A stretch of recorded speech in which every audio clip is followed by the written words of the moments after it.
welcome to this crazy episode. One take, no mistakes. Now it actually has a title. Yeah, well, I just came up with it on the spot last time. It's 4th of July weekend here in America, so things are a little chaotic. I'm joined today by my friend Blake. Sadly, Quinn could not join us because it is of a time where she is asleep. But that's okay, because I told her what the topic was, and she thought that I was referencing a D&D spell, which I was a little concerned about, but also unsurprised. Because today's topic is about pulse oximetry. Pulse oximetry, which understandably sounds like a D&D spell. So this is for my BMES modeling and design class, modeling design 2. So in this class, essentially, we take on an engineering topic on like a project, and then we create a mathematical model that we use that we create in a program called MacLeod. We create and run this model from scratch, and then based on our model results, we pick and choose parts of our design that is necessary for different solution ideas, right? So the majority of this class is literally just mathematical modeling, and then with a little bit at the end of practical application. But today, I'm not going to be explaining to you what the mathematical model looks like. Maybe I'll do that another day. But rather, I'm going to be explaining to you what problem I'm going to be solving, which is pulse oximetry. Okay? Okay, Blake? Okay, I think, yeah, I just Googled this because I wanted to get the spelling right, and I actually do know a little bit about this, so this might be a pretty good, like, video, probably. Nice. I don't know. I have a little bit of a base of knowledge.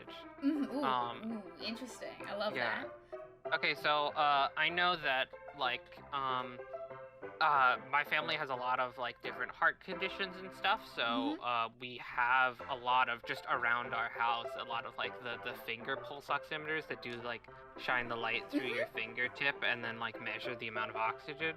Just because, every so often, if, like, one of us isn't feeling very good, we'll use that to make sure it's not something, like, super major of, like, heart stuff going on, and, like, well, we're not getting enough oxygen through our body because of various problem things.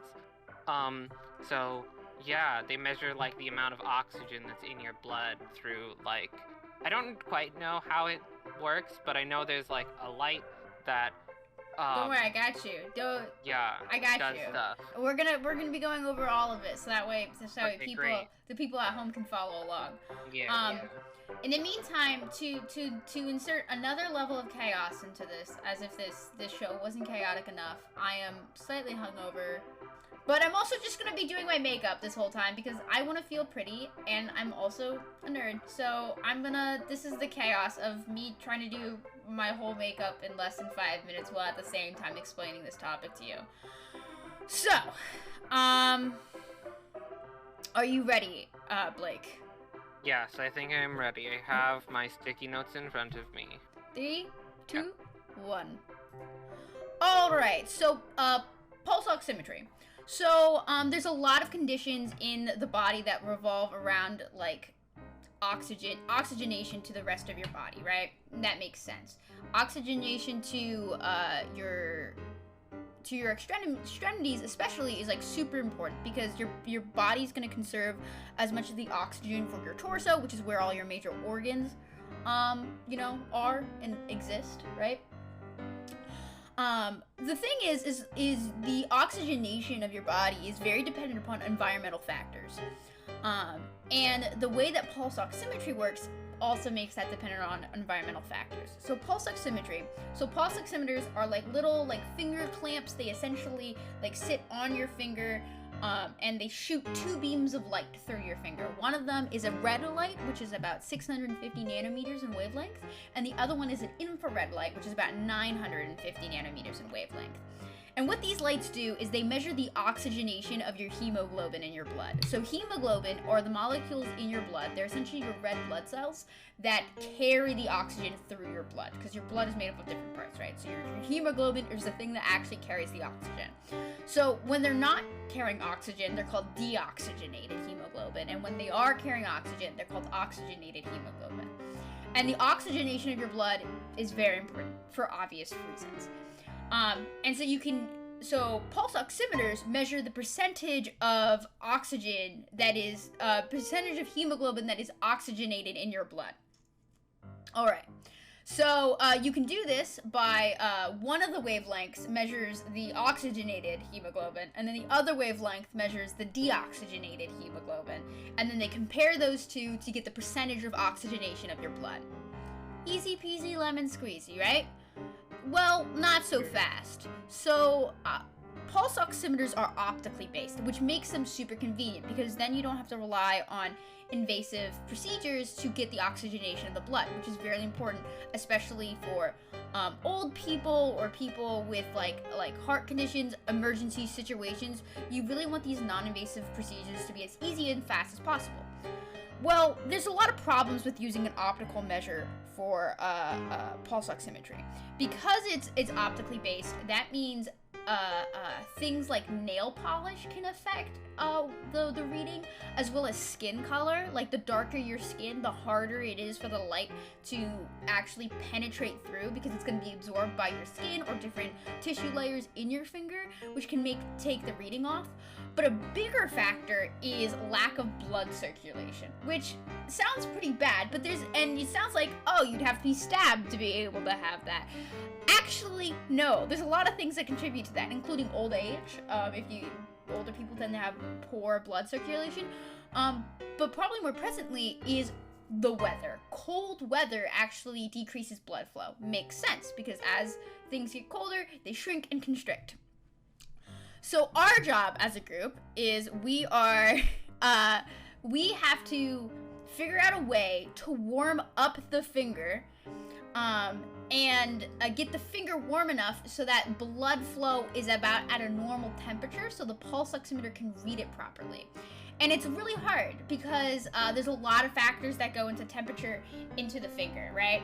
So everything from there's radiation, there's metabolic temperature rate, there's a convective and evaporative temperature exchange, as well as a conductive temperature exchange. Essentially, these are different types of heat transfer that can happen, and there's a lot of different types of it. And so we have to take all of that into account when we make our model and figure out how much heat we need to provide to the person that, one, doesn't burn their finger, and two, heats it up in a short amount of time to meet our design requirements for our solution. So it's complicated, but it's a pretty cool project. And so we've been doing a lot of research on how the body responds to cold temperatures, how thermoregulation happens in the body, and it's been a lot of fun. We've learned about things like, this is just a little tidbit as we're nearing the end of time. When your veins constrict, it's called vasoconstriction. After about 5 minutes in the cold, though, they actually redilate. And it's called cold-induced vasodilation, which is why, when you're outside for a long period of time, your face will get hot or your hands will get warm and then suddenly get cold again. And it'll keep doing that over and over again. Okay, and that was time. Cool. Yeah, I didn't do, any of my makeup then, because I got really distracted. But I'm just going to do it now, vaguely. Yeah, while I explain back what I just learned. Yes, explain back to us, Alex. Yeah. I did. My hand really hurts right now because I was writing so fast. And also, I'm at a weird angle with how I'm writing this. I've got 3 full sticky notes of notes. 3 full sticky notes of notes. I love it. I will say, last time I had 1.5 sticky notes. I think this is a marginal improvement then. Yeah. This is 2%, right? I don't know if it's marginal improvement, more that I was just writing everything that you were saying because it was all interesting, whereas last time, I kind of glazed out halfway through. Hey, the scientific method's extremely interesting. Yeah. I meant to tell you this. No, like I found it really interesting, but like I was rewatching the video and some of the examples that you were giving near the middle, I did not remember at all. Okay, It was well, just like well then. like my brain just like phased out for those parts. Rude, but continue. Explain! I was just thinking about other things. Okay, pulse oximetry. So lots of conditions affect the oxygenation in your blood, especially when related to oxygenation in your extremities. There's a lot of things that like cut off your blood flow or make it that your blood's not flowing. If you get those, I get like that feeling when this might not actually be true, by the way, but I get that feeling where you get like you've got like spikes all over your hands whenever you touch something, like, and apparently that's because your hand's not being oxygenated. Because like if you're like sitting on a part of your like hand or your leg, then it'll happen. But pulse oximeters are finger clamps. They shoot 2 beams of light. One is red, one is infrared. You set some numbers for like their wavelengths. Yes. But I was trying to write very fast and I did not get those. That's okay. In general, one of wavelength measures the oxygenated hemoglobin, one of them measures non-oxygenated hemoglobin. This is and true. it's good because it's non-invasive, but because it's non-invasive, like there's a lot of problems, like nail polish or your skin color can just affect it, or like lack of blood circulation. And so that's where the project comes in, because you want to like circulate the blood. So one of the major problems is if it's cold out, there's vasoconstriction, which like means that your wait, which is the right one? Is it veins or arteries is the one that goes out? Arteries go out, veins go in. Yeah, so your arteries constrict and you don't have as much blood flow to your extremities. Also, if you're old, you just don't have a lot of blood flow to your extremities, but you can't really help with that. So your project is like not burn people's finger off while also warming them up so they don't get vasoconstriction as much. Yeah, that's about all my notes. Congratulations. But also, like, that last bit at the end, vasoconstriction, and then there's cold-induced vasodilation. That's why you get hot. That's so cool. I know, right? It's like the coolest thing ever. Yeah, my mind is still blown about that, of like, what? That's so cool. Yeah, like, that makes so much sense. Thing. You can look it up. This is an actual thing. I know I look like a fucking orange raccoon right now. Blake, you cannot see my face. It looks bad. Let's go with that. I'm not a makeup artist. I think you look fine. You can't see me. Yeah, I know, but I trust that you're good at your makeup. I'm not good at my makeup. It's bad, and it's okay. Because cold-induced vasodilation is a thing, guys! It's so fucking cool. You can look it up. There's tons of different studies on it. I'll link some of the ones that I've actually researched for my project down below. They're so fucking cool. It's just like a really neat thing. Science is so cool, guys. The body, so fucking cool. I just, ugh. Does that look better? I don't know. It's a lot of orange. But yeah, that's the vibe. What grade did I get? Did I do well? You got, yeah, you did really well. I'm gonna give you S tier. Nice. You got an S. Imagine going to college and getting an S. Yeah, so you get a S tier in that, and I get a D minus, the lowest grade you can get. No, F. Below an F. What's below an F?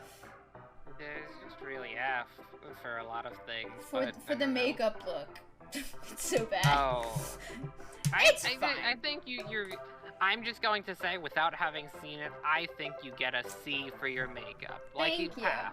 I'm gonna go with it's chaos, and I am chaos, and I don't care what other people C think. Chaos. C. Yeah. Oh, yeah. Okay. Yeah. No, I have a C. I get a C. All right. That'll be it for today. A shorter video, hopefully, maybe. Yeah. And with some length, and hopefully next week I'll record this on time and won't have to rush through the edits of it. Whoopsie doopsie. All right. See you next week. Bye. Bye.